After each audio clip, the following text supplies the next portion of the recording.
৭৭ রানের বিশাল বড় হার। এই ২৩০ রানের টার্গেটে আসলে রাজস্থান রয়্যাল কিছুটা হলেও চাপে পড়ে গিয়েছিল এবং রাজস্থান রয়্যাল শুরুতে যদি তাদের বোলিং ডিপার্টমেন্টে রানটা কিছুটা কন্ট্রোল করতে পারতো, ১৮০ কিংবা ২০০ পর্যন্ত রাখতে পারতো, আমার কাছে মনে হয় যে রাজস্থান রয়্যাল আজকে তাদের ইনিংসটা এভাবে তাসের ঘরের মতো ভেঙে পড়তে হতো না। গুজরাটের কাছে রাজস্থান সির্ফ উড়ে গেল। কেন এই ব্যাটিং অর্ডারে তাদের এই ধস এবং কেনই বা আজকের এই ম্যাচটা হারলো সেটা নিয়ে একটু আলোচনা করব। সাদাকে সাদা, কালোকে কালো বলিব, সাদাকে কালো, কালোকে সাদা বলিতে পারিব না, আর আইসক্রিম ব্যতীত কারো পা চাটিতে পারিব না। Hello viewers, it's me Roni bro, welcome to another new. ২৩০ run তাড়া করতে যখন নামবে কোনো দল, সেই দল পাওয়ার প্লেটাকে সঠিকভাবে কাজে লাগাতে হবে। পাওয়ার প্লেতে অর্থাৎ ৬ ওভারে যদি ৬০ থেকে ৭০ রান হয়ে যেত এবং উইকেটও কিছুটা ধরে রাখা যেত, তাহলে আজকের এই বিপর্যয়টা রাজস্থানের দেখতে হতো না। কিন্তু রাজস্থান তার উল্টোটা করেছে। পাওয়ার প্লেতে তাদের তিনটা উইকেট হারিয়ে প্রেসারে পড়ে গিয়েছে, যার কারণে কাঙ্ক্ষিত রানটা তারা করতে পারে নাই। শুরু করেছিল সূর্যবংশীর ইনিংসটা যেভাবে সে বিল্ড আপ করতে চেয়েছিল সেভাবেই বিল্ড আপ করেছে, কিন্তু পরবর্তীতে ওই যে এই সিরাজের যেই পেস, সেই পেসটার কাছে আসলে বিধ্বস্ত হয়ে গেছে, যার কারণে ব্যাটে বলে টাইমিংটা ঠিকভাবে হয় নাই। অন্যদিকে রাবাদার সেই পেসে আবারও পরাস্ত হয়েছেন জেসওয়াল। যেই পেসের যেইভাবে ব্যাটটা চালানোর কথা ছিল জেসওয়ালের, সেইভাবে চালাতে পারে নাই।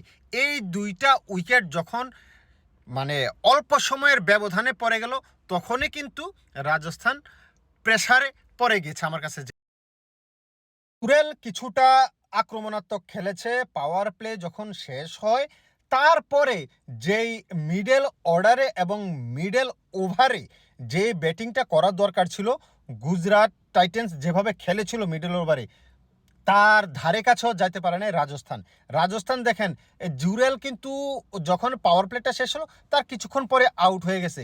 মিডল অর্ডারে একজন ব্যাটসম্যান যদি আপনার ২৩০ রান তাড়া করতে হয়, সেখানে মিনিমাম ৭০ থেকে ৮০ রানের ইনিংস খেলতে হবে একজন ব্যাটসম্যানকে। আরেকটা ব্যাটসম্যানকে অপরাজিত থাকতে হবে কিংবা 50-র দেখা পেতে হবে, কিন্তু রাজস্থান রয়্যালের সেটা করতে পারে নাই। ট্রাই করেছিল, সেটা আর হয় নাই। জাদেছা সংসারে মন নাই, শরীরে জিত নাই, দেওয়ানা হইয়া ফয়দা আছে। আপনার যদি সংসারে মন থেকে থাকে, চ্যানেলটাকে সাবস্ক্রাইব করতে কিন্তু ভুলবেন না। আর ফেসবুক থেকে দেখে থাকলে লাইক কিংবা ফলো দিয়ে পাশে থাকতে কিন্তু।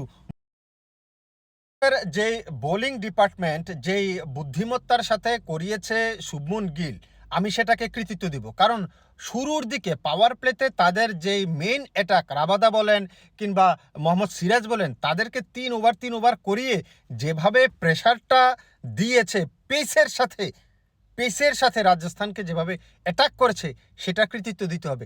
এবং পরবর্তীতে স্পিনাররা যথেষ্ট ভালো বল করেছে। বিশেষ করে রশিদ খানের কথা তো বলতেই হয়, চমৎকার বল করেছে।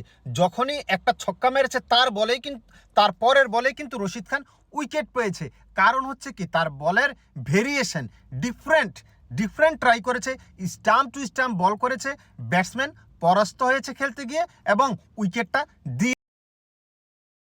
আমি বলবো ব্যাটসম্যানরা আসলে যতটুকু ট্রাই করেছে, কিন্তু শুরুর দিকে যদি এই যে ২৩০ রান পর্যন্ত চলে গেছে গুজরাট, সেইটাকে যদি তারা কিছুটা হলেও বাধাগ্রস্ত করতে পারতো, রানটাকে ১৮০ থেকে ৯০ রান পর্যন্ত রাখতে পারতো, আমার কাছে মনে হয় যে ডিফারেন্ট কিছু আজকে দেখা যেত। কিন্তু সেটা আর হয়ে ওঠে নাই। রাজস্থানের ব্যাটসম্যানদের সংসারে মনের অভাবে, শরীরের জুইতের অভাবে দেওয়ানা হইয়া আপনার আর আমার ফয়দা আছে ফয়দা নাই। দেশের বাইরে যাইতে হবে, যাইয়া আম কাঁঠাল